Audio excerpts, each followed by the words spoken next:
The UNDP representative and UN resident coordinator, Mr. Levan Bodzi, United Nations South-South Cooperation Office, director, and the representation that we have today, the Minister of Health and Minister of Foreign Affairs officials that are with us today. First of all, we'd just like to thank again the UN and its many agencies, including the support that we received from WHO. Ultimately, at the end of the day, the support from multilateral partners have been very important in our COVID response and also in the vaccination campaign that we've had. We head towards 94% fully first vaccinated with the first dose, and we also head towards 70% of our population being fully vaccinated. We also understand that the Honorable Prime Minister has laid forth the relaxation of certain restrictions that are in place, and we look towards it with enthusiasm, especially for the growing number of Fijians that are fully vaccinated. It is true what you said, and as you've alluded to, that being fully vaccinated is protective against hospitalization and death, and we've seen the numbers in the nation decrease remarkably. What is also important in today's exercise is the work of the UN South-South cooperation in being able to bring our partners also through the companies and the organizations in Wuhan and also from Fuzhou City in being able to supply us with the PPE that we have today. And I note that even though one might ask, why is it that we still have donations coming in when we're coming towards and the declining numbers of cases we have, but we must always be prepared. We head towards the cyclone season, and we also know, as you've alluded to, that life with COVID will never be the same, and we have to be able to adapt to the infection protocol guidelines that are now in place to ensure that we actually provide the propagation of this, not only COVID, but any other communicable disease, including MRO and MRSA infection and nosocomial infections that happens in our hospitals. So with those few words, I would like to thank you again, sir, and thank you to UN as a whole, UNDP, UN South-South Cooperation.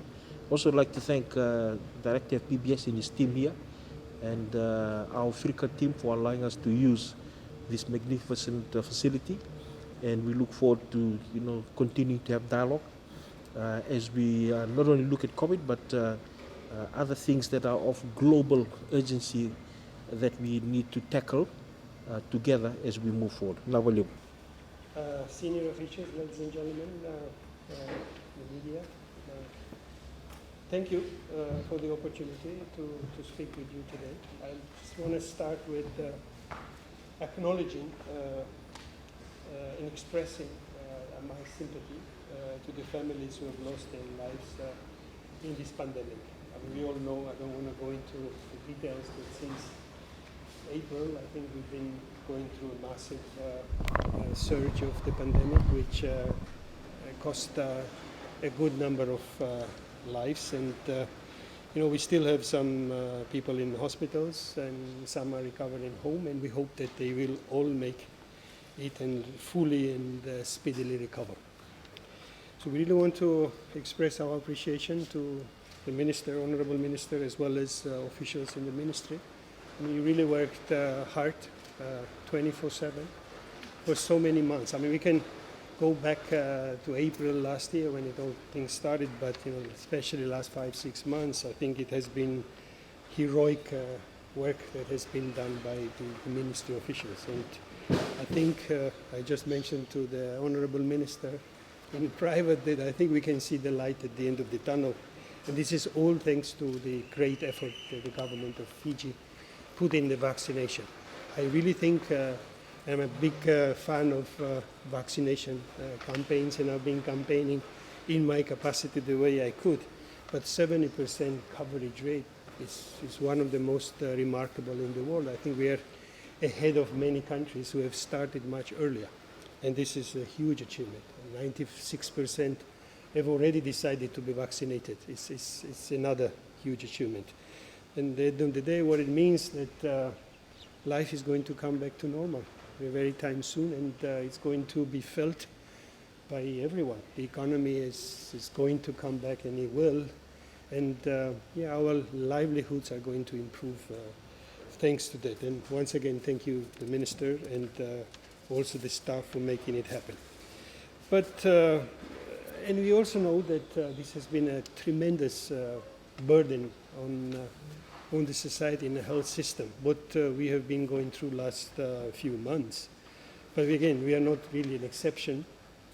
It has been going on pretty much everywhere in the world. And we know that the capacities of the country, no country would have really borne such a workload. Again, Fiji is not an exception, and Fiji really needed a lot of support. And we are pleased that as the UN, we have come together and we managed to provide as much as we could support to the Fiji authorities. And even if the vaccination rates are high, and it's going to be almost absolute anytime soon, it doesn't mean that our life is going to be the same as it was, at least for a foreseeable future. We still have to continue in the usual precaution that is required under pandemic. Let's not forget that until everyone is safe, nobody is safe. And it also includes the countries, and especially when we open up, which at some point is going to happen, I think there's going to be a risk of the pandemic floating around for some time. So we have to continue exercise the COVID-19 precautions. And what we are gathered here for, this is still very actual and relevant. We still have to continue to be using some of the equipment or some of the disposals that are needed for COVID-19. And we are so pleased today that we have the opportunity that to hand over to the people of Fiji 600,000 disposable masks and about 10,000 disposable coveralls, which were sourced from the private sector and the local government in China, which has already been mentioned. And it was the UN Office for South-South Cooperation, and with the head of which made the introductory remark that made it happen. And just to remind you that South-South Cooperation is an UN outfit. It is affiliated to UNDP, and by the way, I don't really speak here in my capacity as UNDP representative. I speak in my capacity as has already been mentioned, so I don't really want to take a claim for what has happened. This is a UN effort, and the South-South Cooperation is a particular marvel in the UN system that tries to link developing countries and ensure the platform for developing countries to support each other. And when we say China and India, usually that are the part of this triangle, in this particular case, we are so grateful that the Chinese business sector and the authorities at the local level, they've managed to provide the support to the people of Fiji. And this has been, I really have to mention, that the partners in China's Fuzhou and Wuhan city, where everything started, by the way, mobilized this protective, personal protective equipment, PPEs, and medical supplies worth 160,000 Fiji dollars. So this donation, again, I was mentioned, is a collaboration with the private sector, namely the Zone Sen group of Hubei province, which is an official medical supplier of WHO, UNICEF, and International Red Cross, which have been really instrumental in supporting Fiji in its fight against COVID-19. So additional donation has been received also from Fijian Provincial People's Association and for friendship with foreign countries, which is a provincial people's organization engaged in mutual cooperation and understanding with the world. This is again another Chinese entity. So this is in addition to the USD $15,000 purchases that itself the UN South-South Cooperation provided on, and the support went in purchasing beds, linen, and pillowcases for use by field hospitals during the height of the COVID-19 surge. This had already been done some time back.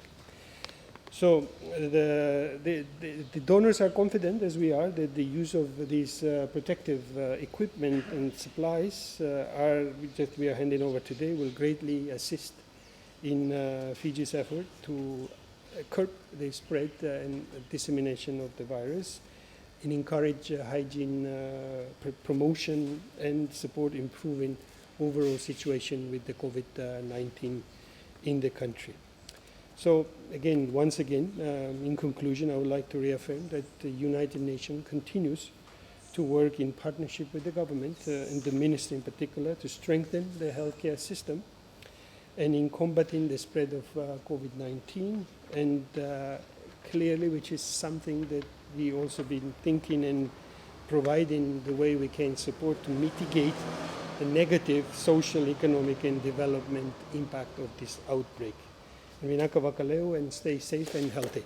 Thank you. Naka, vinavaleu. Naka.